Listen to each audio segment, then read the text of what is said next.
ഹരേ കൃഷ്ണ. എല്ലാവർക്കും കൗസ്തുഭം വെജ് ഫുഡ്സിലേക്ക് സ്വാഗതം. ഇന്ന് നമ്മൾ വളരെ സ്വാദിഷ്ടമായ ഒരു ലെമൺ റൈസാണ് ഉണ്ടാക്കാൻ പോകുന്നത്.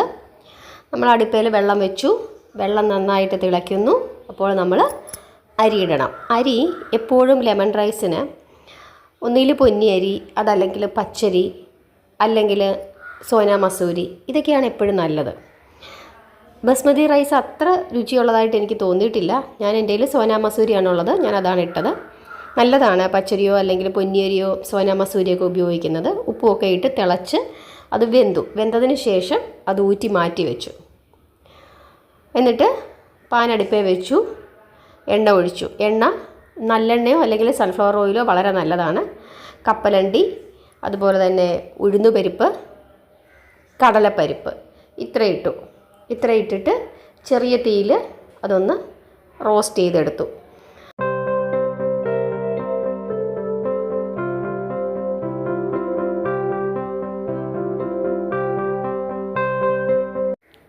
നന്നായിട്ട് മൊരിഞ്ഞിട്ടുണ്ട്, പക്ഷെ കരിയരുത്, അത് പ്രത്യേകം ശ്രദ്ധിക്കണം.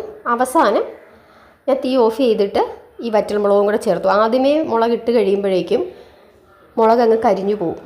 എന്നിട്ട് അത് മാറ്റി വെക്കണം. നമ്മൾ ഈ വറുത്ത സാധനങ്ങൾ മാറ്റി വെക്കണം. എന്നിട്ട് എണ്ണ ഉണ്ടായിരുന്നു മിച്ചം, ആ എണ്ണയിലേക്ക് കടുകിട്ടു. കടുക് നന്നായിട്ട് പൊട്ടി വരട്ടെ.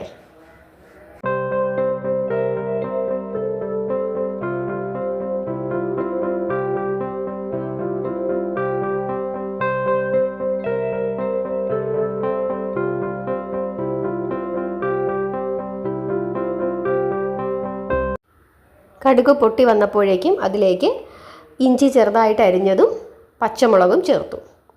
എന്നിട്ട് ഇത് നന്നായിട്ടൊന്ന് മുരിയട്ടെ. ഒത്തിരി അതിനും അങ്ങ് കളറ് ഇങ്ങനെ ബ്രൗൺ കളർ ആവരുത്.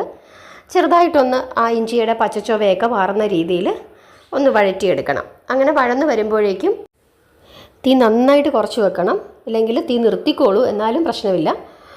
മഞ്ഞൾപ്പൊടി, കായത്തിൻ്റെ പൊടി, പിന്നെ ഒരു കുറച്ചുപ്പ്. നമ്മൾ അരിയിൽ ഉപ്പിട്ടിട്ടുണ്ട് എങ്കിലും ചിലപ്പോൾ അത് അരി ഊറ്റി വരുമ്പോഴേക്കും ഉപ്പിൻ്റെ ഒരു അംശം കുറയും. നമ്മൾ നാരങ്ങാനീര് ഒഴിക്കുന്നുണ്ടല്ലോ. എന്നിട്ട് നാരങ്ങാനീര് അതിലേക്ക് ഒരു അര സ്പൂൺ വെള്ളമോ അതല്ലെങ്കിൽ ഒരു സ്പൂൺ വെള്ളമോ ചേർക്കണം. ചേർത്തിട്ട് ഒന്ന് നന്നായിട്ടൊന്ന് വരട്ടണം. അതിനുശേഷം ഒരു സെക്കൻഡ് മതി ഇതെല്ലാം, അപ്പോഴേക്കും വറ്റിപ്പോവും. എന്നിട്ട് നമ്മൾ വേവിച്ച് ഊറ്റി വെച്ചിരിക്കുന്ന ചോറ് അതൊന്ന് ആറിയാൽ വളരെ നല്ലതാണ്. അതും കൂടെ ചേർത്തിട്ട് ചെറുതായിട്ടൊന്ന് ഇളക്കി ഇതെല്ലാം കൂടെ യോജിപ്പിക്കണം.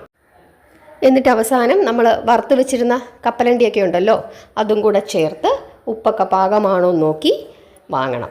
ഇത്രയേ ഉള്ളൂ. വളരെ രുചിയാണ്. മല്ലിയില വേണമെങ്കിൽ ചേർക്കാം, പക്ഷേ കറിവേപ്പിലയുടെ രുചിയാണ് എപ്പോഴും നല്ലത്. ഭഗവാന് നൈവേദ്യമായിട്ട് വെക്കാൻ വളരെ നല്ലതാണ്. കൊച്ചുകുട്ടികൾക്ക് കൊടുക്കാം, അവർക്ക് നല്ലതാണ്. നല്ല രുചിയുള്ളൊരു ലെമൺ റൈസാണ്.